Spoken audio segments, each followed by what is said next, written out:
Next on the news. Extra, read all about it. The tablet's COVID relief fundraiser is back. A chance to earn big money for students and their schools. How can you get involved? That's next. Reduced to rubble. This used to be a shopping center. The latest Russian attack in Ukraine striking civilians. Nowhere in the country is safe. Then a surprise visit from the Holy Father, why he stopped at a hospital in Rome. Plus, everybody looks at people with disabilities different now because of Brody. A young businessman on a mission, changing attitudes about Down syndrome one day at a time. I'm Christine Persichetti. Currents News starts right now.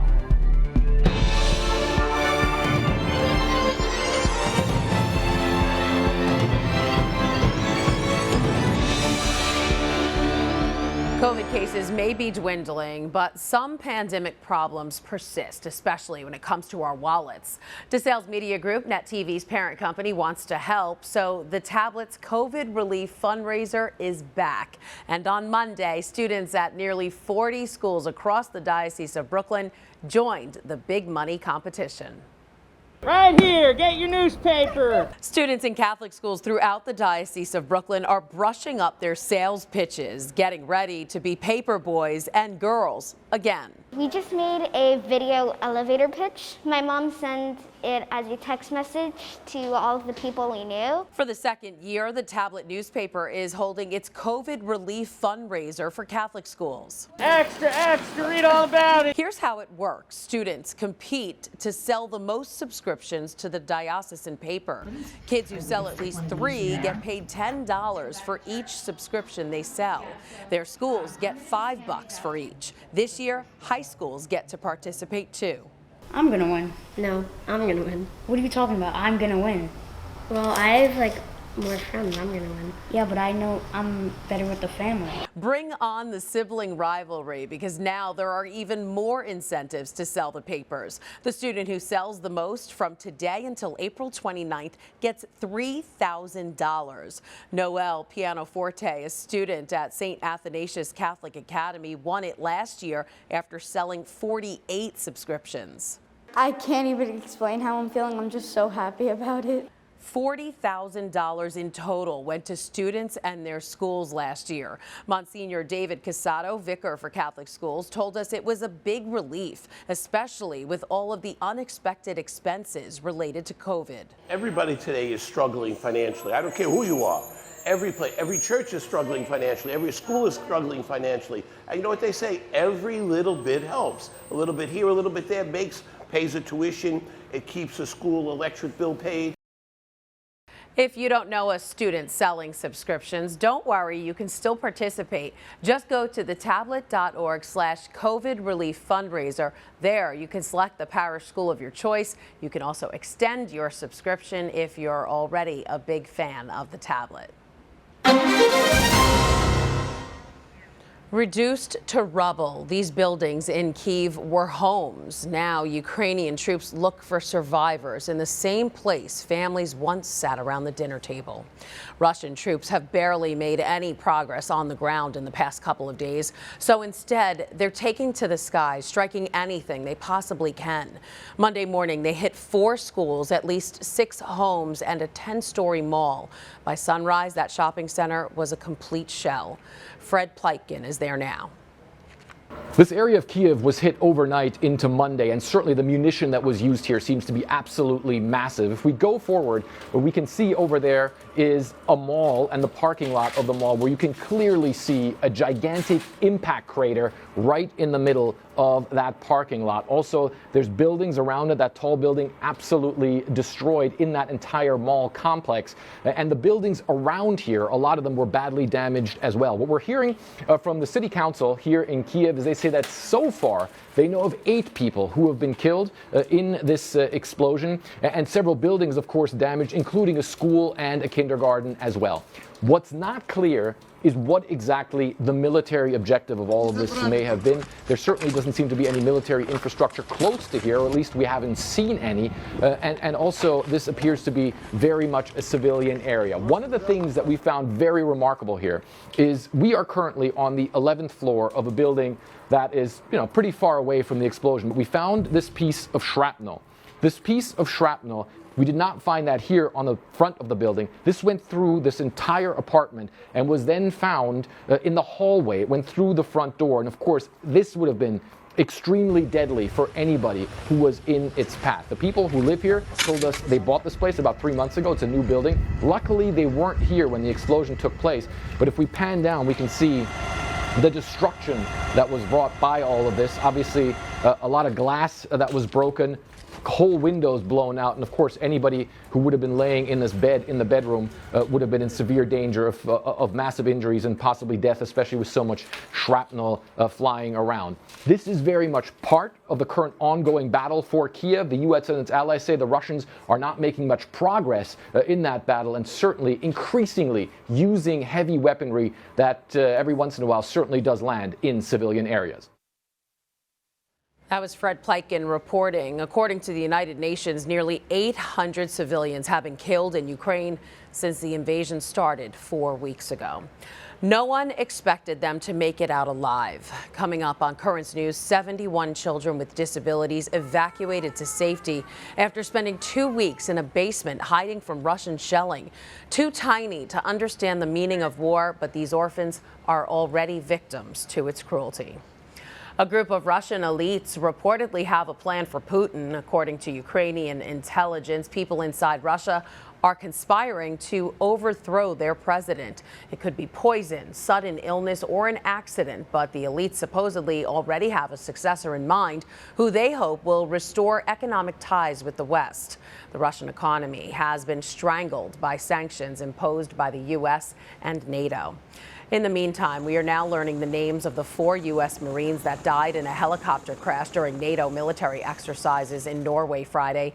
Corporal Jacob Moore, Gunnery Sergeant James Speedy, Captain Matthew Tomkowitz, and Captain Ross Reynolds. Their bodies were recovered from a crash site in the Arctic Ocean Sunday and are being returned to the U.S. While the cause of the incident is still under investigation, officials believe inclement weather played a part in the crash. The accident comes ahead of President Biden's trip to Europe Wednesday, where he'll take part in an emergency NATO summit, a G7 meeting, and a scheduled European Council summit. And while the president is not planning on visiting Ukraine during his trip, he is scheduled to go to Warsaw on Friday to meet with Poland's president and to discuss the humanitarian crisis caused by the war. And it was a big day on Capitol Hill. A historic hearing is now underway. The president's pick for the Supreme Court, Judge Ketanji Brown Jackson, getting ready for a grilling by lawmakers. Chris Wynn has the story from Washington.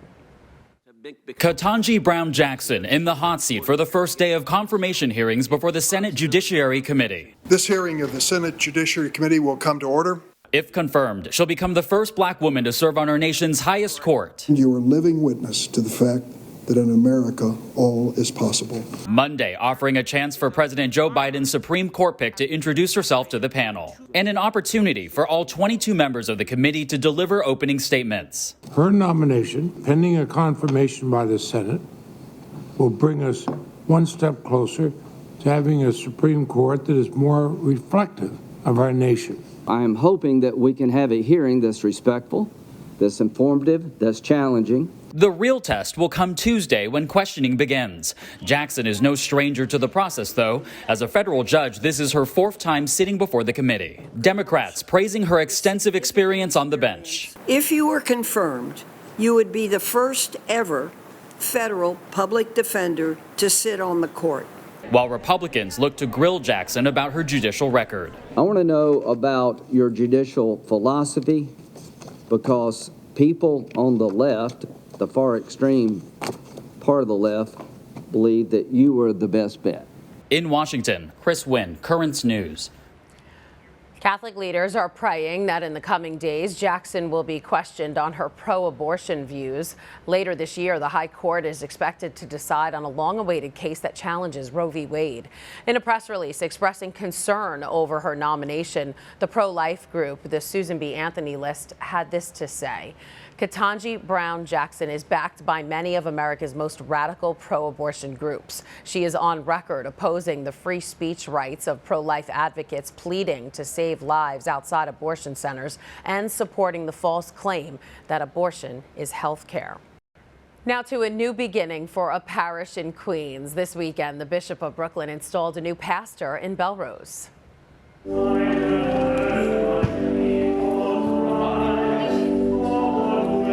Father Ed Kaczurka is now St. Gregory the Great's new shepherd. During the installation mass, the bishop talked about Father Kaczurka's reaction to being asked to lead the church.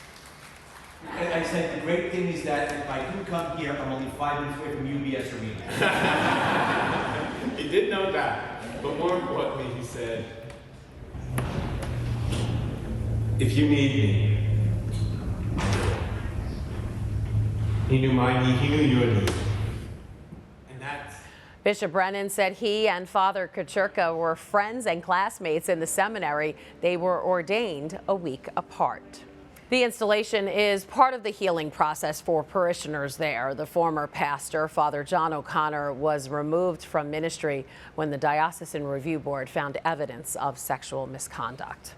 There's a lot more news headed your way. From the streets to the sidewalks, New Yorkers' safety at risk. The city now bolstering its plan to fight crime. Plus, they're the tiniest victims of the war in Ukraine. But even after being rescued from the shelling, their battle is not over. And why Catholics will be listening closely when Pope Francis consecrates Russia and Ukraine to the Immaculate Heart of Mary. It has to do with the Church's biggest secrets.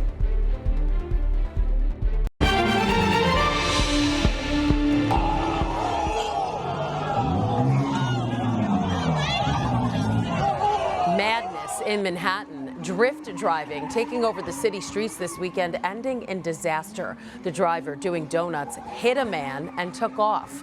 The victim, a 23-year-old, is now in critical condition with a fractured skull. He was filming the driver's dangerous stunt right by the Holland Tunnel Saturday when he tripped and fell in front of the vehicle. Police are now looking for the driver. The incident comes as the city beefs up its efforts to get crime and guns off the streets. The NYPD deploying 5 more of its anti-gun teams to the city's most violent neighborhoods. Each team is composed of 1 sergeant and 5 uniformed officers.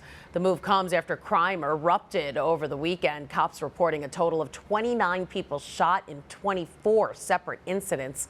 Among them, a man who was shot and killed following a dispute in a Bronx Dunkin' on Friday. And in Harlem, police are searching for a man who beat a woman and attempted to rape her on the street. It's not just the Big Apple seeing a rise in crime. Incidents of gas theft have been sweeping the nation. Thieves have been stealing fuel from cars, trucks, and even gas stations. As Adrian Broadus reports, the issue is only expected to get worse. There was a pretty strong odor of gasoline. They smelled it before they saw it. As soon as he put it in the air, everybody could see that somebody had actually drilled a hole into the fuel tank, and he did probably close to about $1,500 of damage in order to try to steal $15 to $20 worth of gas. From Wisconsin to Atlanta and California, thieves, likely fueled by rising gas prices, are stealing from individuals and targeting gas stations with diesel. In Houston, we ended up losing about $5,000 to $6,000. That's Jerry Thale on security camera chasing the driver he says stole 1,000 gallons of fuel from his family's gas station over a 3-day period. They'll have a trap door inside their minivan. They'll open that up, break the lock inside our little little tube that goes into our tank. They'll insert their own tube and then start their pump. And then that's when the diesel is suctioned into their van. In North Carolina, surveillance video shows thieves apparently use equipment to bypass paying. Then, more than 15 cars pull up, fill up, and get away with $1,600 in fuel prompting the owner to take extra security precautions. Back in Wisconsin, work to replace Mike's damaged tank begins. I was talking to an insurance adjuster, and he said he's seen several times now where people have started fires by trying to steal gasoline in this method. So not only is it not the smartest way to try to get gas out of there, but it's also a pretty dangerous way as well. That was Adrian Broadus reporting. In order to prevent gas theft, AAA recommends that drivers park in a garage and invest in security cameras or motion detecting lights. And if that's not possible, the organization suggests parking in a busy area. But hopefully drivers won't have to worry for much longer. According to GasBuddy.com, the cost of fuel across the country has been stabilizing, with the national average now at $4.23 after peaking at $4.31 last week. Gas prices in New York City have also been trending slightly downward, with the cost of a gallon now averaging at $4.40. Turning now to those 71 children evacuated after spending 2 weeks in a basement hiding from Russian shelling. They had a harrowing journey to safety, some spending hours in an ambulance with only a driver, no medical personnel, just to reach Kyiv. And as Selma Abdelaziz reports, with the Russians bombing the capital city, they are still not out of harm's way.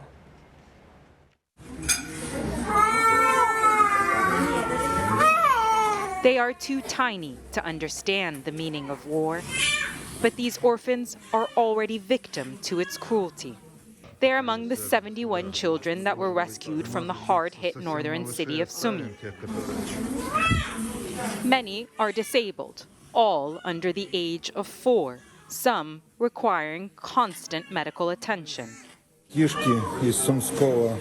are the kids from a Sumy orphanage, the doctor in the video says. They were evacuated yesterday, and miraculously, they brought them here to Kyiv. Their journey was very difficult, he says. For 2 weeks, caretakers sheltered the babies and toddlers from Russian bombardment in a basement. And when a humanitarian corridor finally opened, they made the dangerous journey here to the capital. Each little one arrived with an orange tag with minimal details: name, birth date, and their most urgent medical needs. Now the babies are receiving the medical attention they require, but with Russian forces shelling Kyiv, they're still not safe. Nurse Oksana has a simple plea. Children don't die. You don't want children to die? Yes. But in an unprovoked war where the most innocent are targeted, there are few guarantees. Selma Abdelaziz, Lviv. The Bishop of Brooklyn, Robert Brennan, is calling on the faithful to help those in Ukraine. You can give aid and support through the Diocese of Brooklyn's Compostela Fund. 100% of the money collected will provide direct assistance to those affected by the war. Just make a check payable to the Compostela Fund of the Archdiocese of Brooklyn with the notation Ukraine and mail it to Diocesan Finance Office, 310 Prospect Park West, Brooklyn, New York, 11215. You can also give online at catholicfoundationbq.org/Ukraine. Pope Francis is also helping Ukrainians wherever he can. The Holy Father made a surprise visit Saturday to the refugee children being treated at the Vatican's hospital in Rome.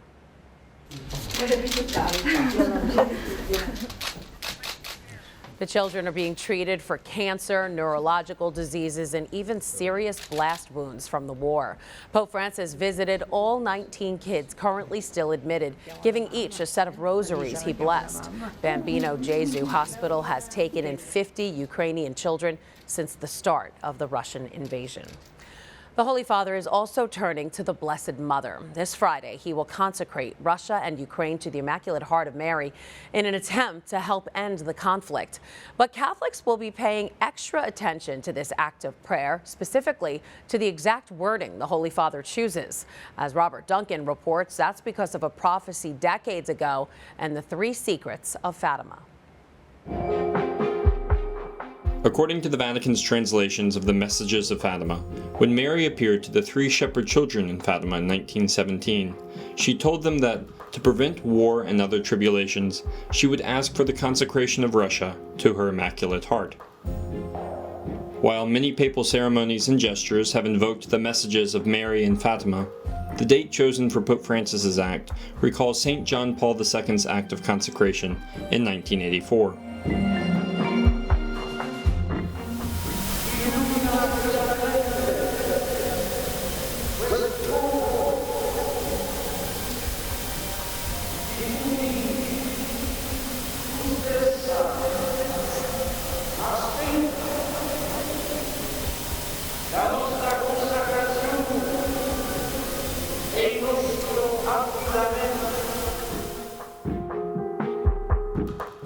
Some groups have continued to argue that Mary's wish was never fulfilled, or that it was never done properly because the Pope consecrated the world and not Russia. The late Father Nicholas Gruner, for example, would frequently visit Rome to lobby papal aides to attempt the act again. We can go to 1981, 82, 83, 84, 91, 2000 was John Paul II, all the same consecration of the world, not specifically Russia. However, Sister Lucia dos Santos, the last surviving visionary of Fatima, insisted in letters published in an Italian Catholic magazine and in conversations with Cardinal Tarcisio Bertone that the consecration had been performed correctly on March 25, 1984, by St. John Paul.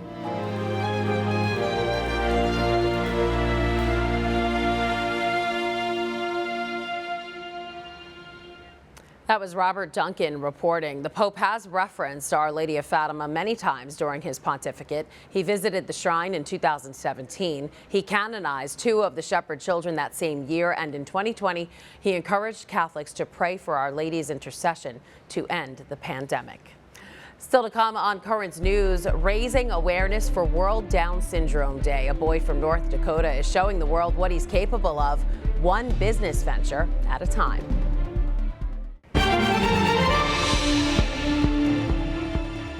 Monday is World Down Syndrome Day, and to celebrate, we're bringing you the story of a young businessman on a mission. Every year, 10-year-old Brody Klein finds a new way to celebrate the special occasion. His goal? To raise awareness and to make a little cash on the side for a nonprofit that provides support for those with the condition. This year, he's using bath bombs to help spread the message. Jody Kurzman is in Mandan, North Dakota, and has their story. Brody Klein is hard at work getting these bath bombs packaged up and ready to sell. Oh, you're working fast. He and his mom, Jen Klein, made them. Now they're hoping these bath bombs will help raise money for Designer Jeans, a local group that provides support for families and people with Down syndrome.